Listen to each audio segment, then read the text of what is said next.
बिस्मिल्लाहिर्रहमानिर्रहीम। आज के लेक्चर में हम एक important name reaction Michael reaction की बात करेंगे। माइकल रिएक्शन रिएक्शंस की उस कैटेगरी से बिलोंग करता है जिसको हम कॉन्जुगेट एडिशन या 1,4 एडिशन कहते हैं। इस रिएक्शन के अंदर जो रिएक्टेंट इन्वॉल्व होते हैं उनमें से एक को हम माइकल डोनर और दूसरे को हम माइकल एक्सेप्टर कहते हैं।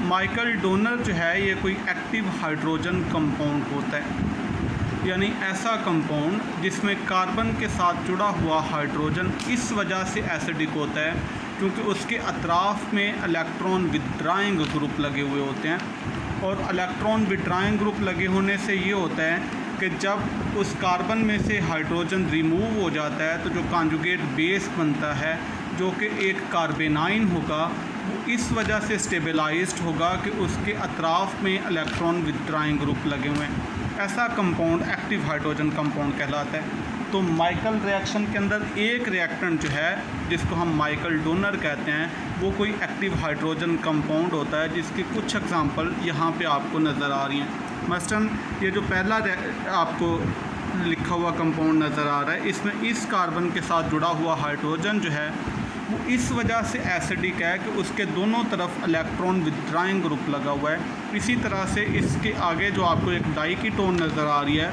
उसमें भी इस कार्बन के साथ जुड़ा हुआ हाइड्रोजन इस वजह से एसिडिक है कि उसके दोनों तरफ इलेक्ट्रॉन विथड्राइंग ग्रुप लगा हुआ है। सेम वे इससे जो नेक्स्ट एग्जांपल है उसमें भी इस कार्बन के साथ लगा हुआ हाइड्रोजन इस वजह से एसिडिक है कि उसके दोनों तरफ इलेक्ट्रॉन विथड्राइंग ग्रुप लगा हुआ है। सेम वे यही वाली एग्जांपल जो है वो यहाँ पे आ जाएगी, अगरचे ये ड्रा करने में थोड़ी सी गलती हो गई है। यानी इस कार्बन के दोनों तरफ जो है वो नाइट्राइल ग्रुप है। मैं इसको ठीक कर देता हूँ। यहाँ पे भी कार्बन ट्रिपल बॉन्ड नाइट्रोजन होगा, कार्बन ट्रिपल बॉन्ड नाइट्रोजन। ये भी तो ये भी इसी वजह से कार्बन जो है वो हाइड्रोजन जो है वो एसिडिक है कि इसके दोनों तरफ इलेक्ट्रॉन विथड्राइंग ग्रुप लगे हुए हैं। सेम वे इस कार्बन के साथ लगा हुआ हाइड्रोजन जो है वो भी एसिडिक है जस्ट बिकॉज कि उसके दोनों तरफ इलेक्ट्रॉन विथड्राइंग नाइट्रो ग्रुप लगे हुए हैं। सो इस तरह के सारे कंपाउंड जो होते हैं इनको हम एक्टिव हाइड्रोजन कंपाउंड कहते हैं। यानी हाइड्रोजन का रिमूवल इसलिए आसान हो जाता है कि उसके नतीजे में बनने वाला जो कॉन्जुगेट बेस है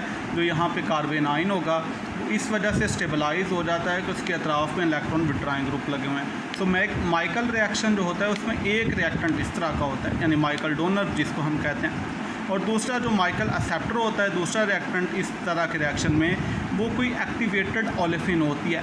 यानी ऐसा कंपाउंड जिसमें कार्बन कार्बन डबल बॉन्ड हो और उसके नेबर में इलेक्ट्रॉन विथड्राइंग ग्रुप लगा हो, इसको हम एक्टिवेटेड ओलेफिन या एक्टिवेटेड अल्कीन कहेंगे।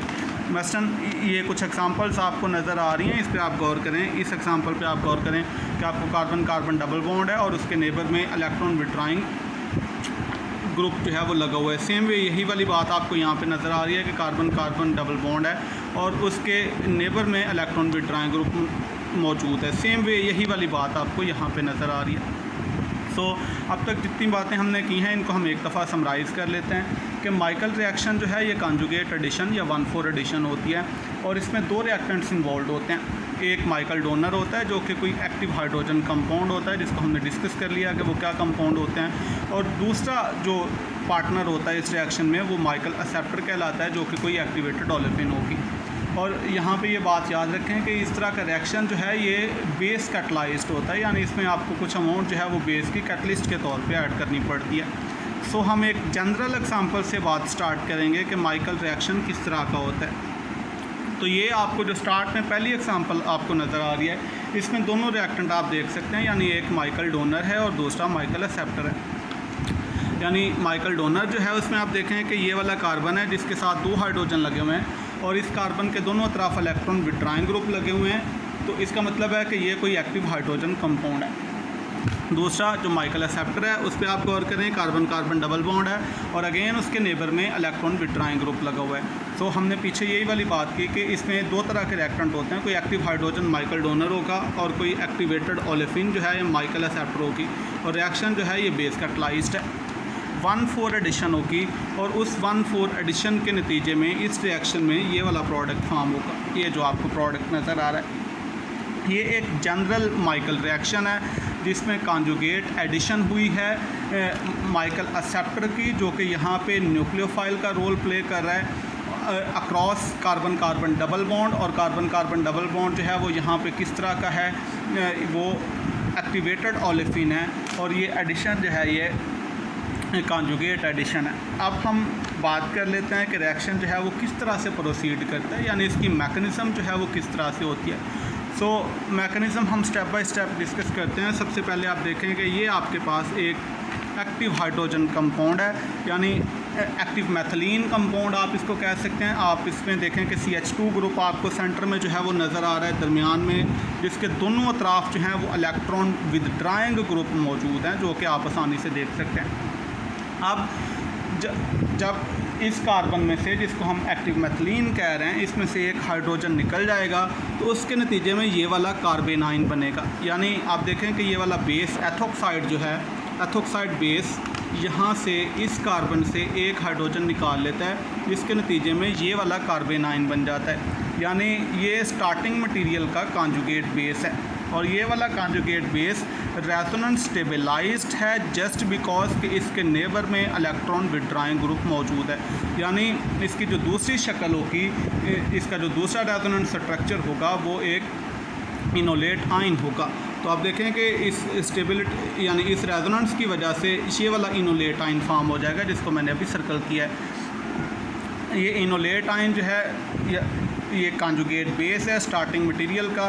और हमने ये वाली बात जो है वो अच्छे से अंदाज़ा है इस बात का कि कॉन्जुगेट बेस अगर किसी चीज़ का स्टेबल होता है तो हाइड्रोजन वहाँ से निकलना जो है वो अच्छा खासा आसान हो जाता है। तो एक्टिव हाइड्रोजन कंपाउंड जो हैं वो इसी वजह से एसिडिक होते हैं, क्योंकि उनके कॉन्जुगेट बेस जो हैं उनको स्टेबलाइजेशन मिल जाती है ड्यू टू रेजोनेंस।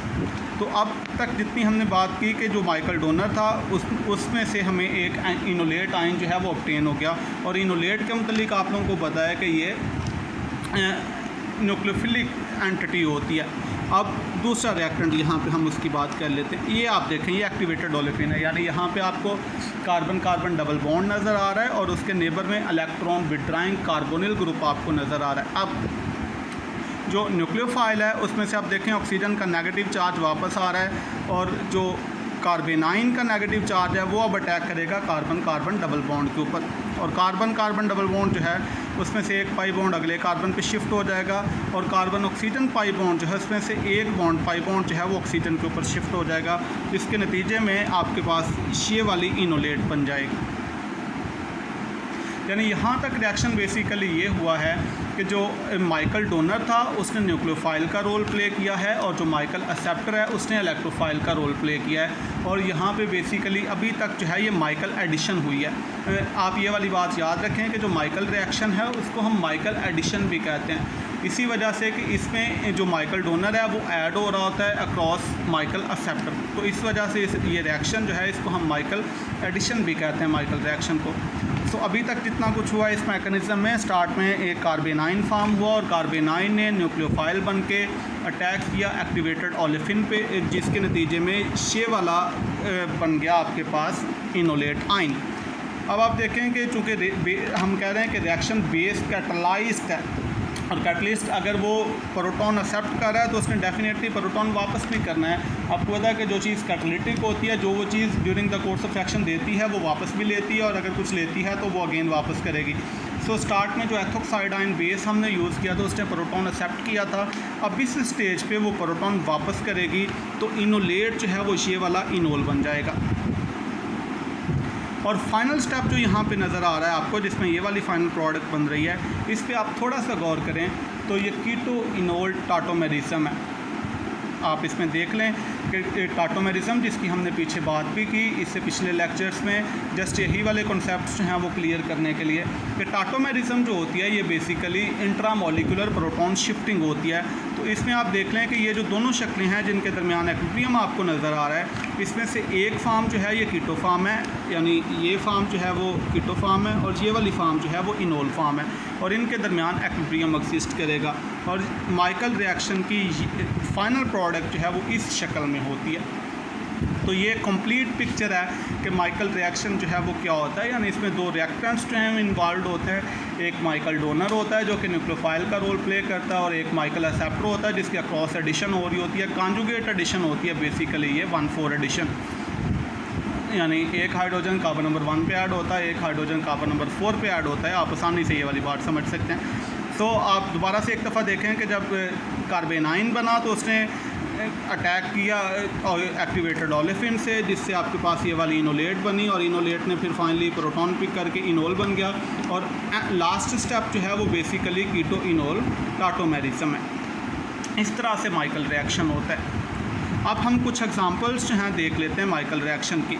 अब जो पहली एग्जांपल आपको नज़र आ रही है, इसमें आप देखें कि ये वाला कंपाउंड जो है ये भी एक एक्टिव हाइड्रोजन कंपाउंड है, यानी इस कार्बन के दोनों तरफ आप देख सकते हैं कि इलेक्ट्रॉन विड्रॉइंग ग्रुप लगे हुए हैं। इस वजह से इस कार्बन के साथ जुड़े हुए हाइड्रोजन जो हैं वो एसिडिक हाइड्रोजन होंगे, और दूसरी तरफ ये एक्टिवेटेड ओलेफिन है, यानी जिसमें कार्बन कार्बन डबल बॉन्ड है और उसके नेबर में इलेक्ट्रॉन विड्रॉइंग कार्बोनिल ग्रुप मौजूद है। सो रिएक्शन जब बेस कैटलाइज्ड होगा तो जो फाइनल प्रोडक्ट आपके पास बनेगी वो इस तरह से बनेगी। आप इसको पिछले रिएक्शन से मिला के देख सकते हैं कि बेसिकली ये भी कॉन्जुगेट एडिशन या 1,4 एडिशन है। इससे जो नेक्स्ट एग्जांपल है ये एक इंट्रामोलिकुलर माइकल कंडेंसेशन है, यानी एक ही मॉलिक्यूल मौजूद है और उसी के अंदर माइकल एक्सेप्टर है और उसी के अंदर माइकल डोनर है। आप नीचे वाला जो रिएक्शन आपको नज़र आ रहा है इस पे आप गौर करें तो ये वाला कार्बन जो है ये एक्टिव मैथिलीन है, यानी इसके साथ जुड़े हुए हाइड्रोजन जो हैं वो एसिडिक हैं, इस वजह से कि उसके एक तरफ जो है वो इलेक्ट्रॉन विड्रॉइंग ग्रुप मौजूद है। तो ये वाला हाइड्रोजन जो है वो निकल सकता है और यहाँ से कार्बेनाइन फॉर्म होगा, और यहाँ पे आपको एक्टिवेटेड ओलेफिन नज़र आ रही है, यानी कार्बन कार्बन डबल बॉन्ड है और उसके नेबर में इलेक्ट्रॉन विड्रॉइंग ग्रुप मौजूद है। सो इन दो कार्बन्स के दरमियान ये रिएक्शन होगा और उस रिएक्शन के नतीजे में इस तरह की प्रोडक्ट जो है वो फॉर्म हो जाएगी। आप आसानी से समझ सकते हैं कि एक नया बॉन्ड जो है इन दो कार्बन्स के दरमियान फॉर्म होगा। दोबारा से आप समझ लें कि ये वाला जो इंट्रामोलिकुलर माइकल कंडेंसेशन है इसमें ये वाला कार्बन जो है इसके साथ जुड़े हुए हाइड्रोजन एसिडिक हैं जस्ट बिकॉज कि इसके साथ इलेक्ट्रॉन विड्रॉइंग ग्रुप लगा हुआ है, और यहाँ पे जो है ये एक्टिवेटेड ओलेफिन है, यानी इसके नेबर में इलेक्ट्रॉन विड्रॉइंग ग्रुप मौजूद है। माइकल एडिशन होगी और ये वाला प्रोडक्ट बनेगा इस रिएक्शन में। इससे नीचे वाली एग्जांपल में भी इसी तरह की, ये अगरचे इंट्रामोलिकुलर माइकल एडिशन तो नहीं है, इससे नीचे वाला रिएक्शन ये दो डिफरेंट मॉलिक्यूल्स के दरमियान रिएक्शन हो रहा है, लेकिन चीज़ें उसी तरह की हैं। यानी अगेन आप इस कार्बन पे गौर करें, ये एक्टिव मैथिलीन है, इसके दोनों तरफ इलेक्ट्रॉन विड्रॉइंग ग्रुप लगे हुए हैं, और ये एक एक्टिवेटेड ओलेफिन है, यानी कार्बन कार्बन डबल बॉन्ड है और उसके नेबर में इलेक्ट्रॉन विड्रॉइंग ग्रुप मौजूद है। तो यहाँ पे दोनों शराइत पूरी हो रही हैं। आपके पास जो माइकल डोनर है वो भी मौजूद है और माइकल एक्सेप्टर भी मौजूद है, और बेस जो कैटालिटिक रोल यहाँ पे प्ले करेगा वो भी मौजूद है। Across carbon carbon double bond 1,4 addition होगी माइकल डोनर की, और उसके नतीजे में ये वाला प्रोडक्ट फॉर्म होगा। आप इसको ट्राई कर सकते हैं अपनी बेटर अंडरस्टैंडिंग के लिए कि मैकेनिज़्म क्या होगी इस रिएक्शन की। अगर आप मैकेनिज़्म ट्रा करेंगे तो आपको ज़्यादा अच्छे से समझ आ जाएगी कि रिएक्शन किस तरह से प्रोसीड करता है और during the course of reaction basically हुआ क्या है। अब इस रिएक्शन की हम एक इम्पोर्टेंट एप्लीकेशन देख लेते हैं और फिर हम क्लोज़ करेंगे इस रिएक्शन को। और ये रिएक्शन जो है ये रॉबिन्सन एनुलेशन है। रॉबिन्सन एनुलेशन जो है ये बेसिकली दो रिएक्शन लगातार होते हैं। इसमें पहला रिएक्शन जो है ये माइकल एडिशन होती है और उसके बाद फिर एल्डोल कंडेंसेशन है। इस रिएक्शन में आप देखें जो पहली एग्जांपल है, जो पहला स्टेप है इस रिएक्शन का, कि एक आपके पास माइकल डोनर है और दूसरा माइकल एक्सेप्टर है, और उसके नतीजे में ये कॉन्जुगेट एडिशन हुई। ये सिंपल रिएक्शन है जिसमें ये वाला जो है वो डोनर है और ये वाला जो है वो एक्सेप्टर है, और ये एडिशन के नतीजे में ये वाला प्रोडक्ट फॉर्म हुआ। उसके बाद इस रिएक्शन का जो दूसरा स्टेप है बेसिकली ये इंट्रामोलिकुलर एल्डोल कंडेंसेशन है, यानी यहाँ से ये वाला कार्बन जो है दिस वन, ये इस कार्बन के ऊपर जो है वो अटैक करेगा और ये आपके पास जो है वो रिंग स्ट्रक्चर फॉर्म हो जाएगा। एनुलेशन या एनिलेशन इस रिएक्शन को कहते हैं, क्योंकि इसमें रिंग फॉर्म हो रही होती है, नया साइकिल जो है वो बन रहा होता है, तो इस वजह से इस रिएक्शन को हम रॉबिन्सन एनुलेशन या रॉबिन्सन एनिलेशन कहते हैं। और फिर फाइनली जो है वो एलिमिनेशन हुई है, पानी का एक मॉलिक्यूल जो है वो एलिमिनेट हो जाता है और ये फाइनल प्रोडक्ट जो है वो बन जाती है। तो मैं एक दफ़ा रिपीट करता हूँ कि रॉबिन्सन एनुलेशन या रॉबिन्सन एनिलेशन रिएक्शन जो है ये बेसिकली दो रिएक्शंस का मजमूआ है। पहले माइकल एडिशन होता है which is followed by aldol condensation. पहला रिएक्शन माइकल डोनर और माइकल एक्सेप्टर के दरमियान जो है ये वाली माइकल एडिशन होगी, और फिर इंट्रामोलिकुलर एल्डोल कंडेंसेशन है, इसको आप समझ सकते हैं। ये वाली प्रोडक्ट बनेगी, यहाँ से वाटर का मॉलिक्यूल रिमूव होगा, तो ये वाली final product as a result आपके पास निकल